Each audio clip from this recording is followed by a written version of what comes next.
Besar orang nih, kripto tuh adalah bentuk aset digital yang diperdagangin buat dapetin keuntungan berupa capital gain.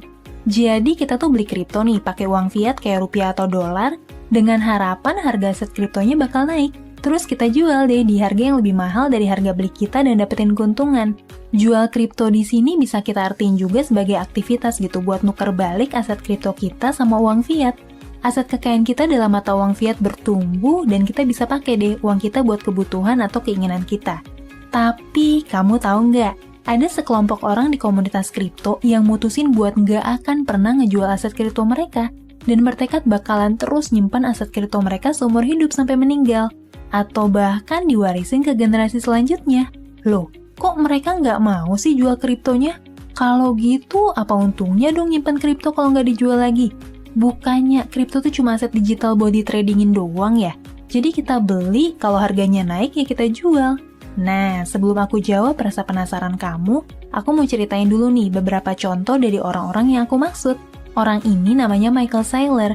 Dia itu adalah seorang entrepreneur dan juga insinyur yang bikin perusahaan software business analytics namanya MicroStrategy. Jadi perusahaannya tuh fokus buat pembangunan software super cerdas untuk ngelakuin analisis bisnis, pakai data yang banyak banget dan juga kompleks. Sampai video ini dibikin, Michael tuh udah ngumpulin 111.000 Bitcoin dan bertekad buat nggak akan pernah ngejual Bitcoin tersebut.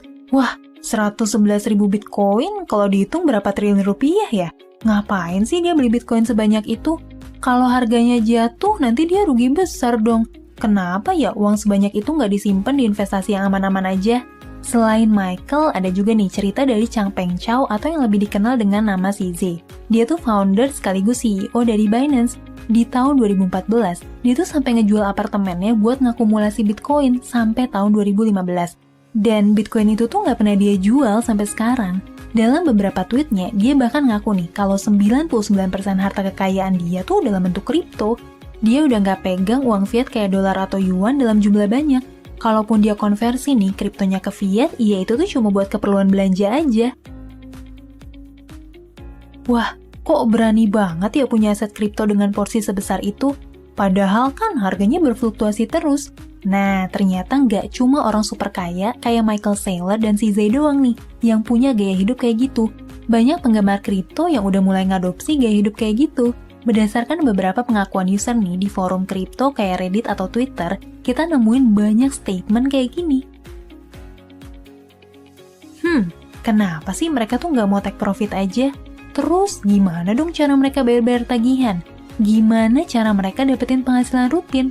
Berarti nilai aset mereka naik turun drastis setiap detik dong. Kan bahaya. Oke, sekarang aku mau jelasin dikit nih, kenapa sih ada orang yang nggak mau ngejual aset kripto mereka? Tapi sebelumnya aku mau disclaimer dulu, kalau pembahasan ini bukan bermaksud buat ngajakin kamu untuk all in di kripto atau convert semua aset kamu ke kripto. Aku cuma mau jelasin gitu, gimana sih pola pikir dan perspektif mereka yang bisa dibilang berbeda banget sama kebanyakan orang. Dengan ngejelasin sudut pandang mereka, semoga perspektif kamu tentang dunia keuangan jadi lebih luas dan terbuka. Sekarang kita lanjut bahas yuk, kenapa sih mereka nggak mau ngejual aset kripto mereka? Faktor pertama itu adalah cara pandang mereka terhadap instrumen buat nyimpen nilai atau istilahnya tuh store of value. Dalam pandangan umum, uang fiat yang diterbitin sama bank sentral kayak dolar, yuan, euro itu tuh adalah instrumen buat nyimpen nilai. Sebuah alat ukur yang selalu kita jadiin patokan buat nentuin harga, biaya, sebuah nilai aset atau kekayaan kita.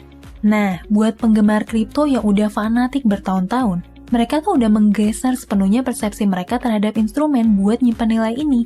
Buat mereka, kripto tuh adalah aset yang lebih tepat sebagai alat ukur kekayaan mereka. Mereka mungkin udah nggak pernah tuh ngitung aset kekayaan mereka dari sudut pandang fiat kayak dolar atau euro lagi, tapi dengan satuan kripto kayak Bitcoin atau Ethereum. Makanya, si Z tuh pernah nge-tweet kayak gini, saya bukan ngebeli kripto seolah-olah saya tuh ngeliat kripto sebagai aset yang nantinya bakal saya jual lagi. Saya beralih sepenuhnya ke kripto. Sekarang kita masuk ke alasan yang kedua. Jadi, para kripto entusias ini ngelihat kripto sebagai aset yang terus bertumbuh nilainya dalam jangka panjang, atau istilahnya itu adalah deflationary asset. Ingat ya, jangan kebalik. Inflationary asset itu artinya aset yang nilainya terus berkurang, sementara deflationary asset itu adalah aset yang nilainya terus bertambah. Makanya nih, kalau terjadi inflasi, ya artinya daya belinya menurun, harga barangnya jadi lebih mahal deh. Kalau deflasi, ya berarti sebaliknya. Sekarang kita balik lagi ke kripto. Kok bisa ya orang-orang itu pada mikir kalau kripto khususnya Bitcoin adalah aset yang terdeflasi? Bukannya aset kripto tuh naik turun terus ya nilainya? Kalau kita ngelihat dari perspektif jangka pendek, iya emang seolah-olah kita tuh ngelihat harga Bitcoin naik turun terus. Tapi coba deh kita lihat dari perspektif tahunan. Ini adalah data harga titik terendah Bitcoin setiap tahun. Kamu bisa lihat nih, kalau sejak 10 tahun terakhir, harga titik terendah Bitcoin itu terus meningkat kalau misalnya kita bandingin ke fiat kayak USD. Atau supaya lebih netral, kita juga bisa nih bandingin harga titik terendah Bitcoin sama harga 1 kilo beras. Terus kalau uang fiat gimana dong? Nah, sebaliknya nih, uang fiat itu setiap tahunnya ngalamin inflasi. Artinya nilai dan daya belinya terus menurun dari waktu ke waktu. Kita coba aja nih lihat grafik inflasi yang mencerminkan daya beli US dollar. Atau kita juga bisa lihat inflasi rupiah yang bisa kita patok ke daya beli 1 kilo beras. Tapi kenapa sih uang fiat tuh ngalamin inflasi dan kripto kayak Bitcoin justru ngalamin deflasi? Ada banyak faktor sebetulnya yang udah pernah aku jelasin di video ini. Tapi salah satu faktor yang cukup sederhana adalah faktor kelangkaannya. Ingat, prinsip ekonomi sederhana. Sesuatu yang jumlahnya makin banyak itu bakalan makin turun nilainya. Sementara yang jumlahnya terbatas dan makin langka, ya nilainya bakalan makin tinggi. Hal itu tuh juga berlaku nih buat mata uang. Jumlah uang fiat yang beredar bakalan terus makin banyak dicetak, entah secara fisik ataupun digital, seiring dengan pertumbuhan jumlah penduduk dan juga kebutuhan transaksi. Tapi aset kripto nih, kayak Bitcoin tuh jumlahnya terkunci, cuma bisa sampai 21 juta aja. Dan gak bisa nambah lagi dan bahkan diprediksi peredarannya terus berkurang. Makanya nih, nilainya tuh bakalan terus bertumbuh seiring dengan semakin banyak negara dan institusi yang nerima Bitcoin. Sekarang kita masuk ke alasan yang ketiga. Kenapa sih ada orang yang gak mau ngejual aset kriptonya? Ya, karena sebetulnya aset kripto kita itu bisa kita suruh kerja dan ngasilin pemasukan pasif buat kita. Nah, ini dia nih yang mungkin belum banyak diketahui publik. Kalau aset kripto tuh bukan cuma objek buat di tradingin doang, tapi juga bisa jadi aset produktif yang ngehasilin pasif income terus-menerus. Jadi, aset kripto mereka tuh nggak cuma diem aja di wallet atau portfolio, tapi juga bisa kerja sampai nilainya terus compounding berlipat ganda. Emangnya gimana sih caranya kripto kita bisa jadi pasif income? Sebetulnya ada banyak alternatif nih. Misalnya dengan berkontribusi di blockchain network atau yang bisa disebut dengan staking. Jadi sederhananya kita tuh ngunci aset kripto kita dalam periode waktu tertentu buat berkontribusi sebagai validator transaksi atau likuiditas dan akhirnya kita dapetin reward dalam bentuk kripto. Terus ada juga nih yield farming di mana kita tuh minjemin kripto kita dalam kontrak digital ke borrower atau peminjam. Dan akhirnya kita tuh sebagai pemberi pinjaman bakalan dapetin imbal hasil dalam jumlah tertentu. Nah, sampai sini mungkin kamu kepikiran nih, emangnya ada ya orang yang minjem aset dengan jaminan di dunia kripto? Justru banyak banget. Dan kebanyakan dari para peminjam itu adalah orang-orang yang hampir semua asetnya itu dalam bentuk kripto. Orang-orang yang seluruh asetnya dalam bentuk kripto ini sering ngelakuin pinjaman ke exchange berupa token fiat. Misalnya tuh kayak USDT atau BUSD yang akhirnya mereka pakai buat belanja kebutuhan sehari-hari. Terus jaminannya apa dong kalau mereka minjem token? Jaminannya ya aset kripto yang mereka punya itu. Mereka jadiin jaminan atau kolateral pinjaman. Jadi kalau mereka sampai nggak balikin nih pinjaman mereka, otomatis jaminan kolateral mereka itu angus dan dicairin buat pemberi pinjaman. Wah, tapi kalau dipikir-pikir kan mereka punya aset kripto tuh.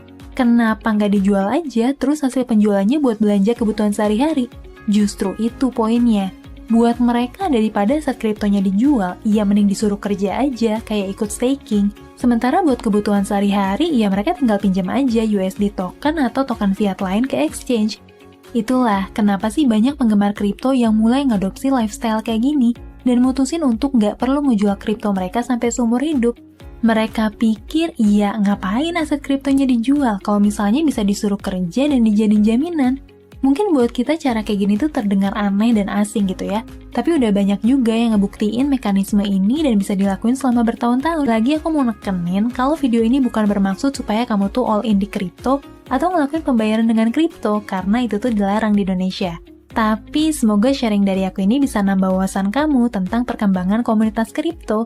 Dan semoga kamu juga bisa lebih paham gitu kalau di luar sana banyak orang yang punya perspektif lain dan beragam tentang konsep keuangan. Sampai ketemu lagi di video selanjutnya. Tetap di channel Ngomongin Uang, karena ngomongin uang gak ada habisnya.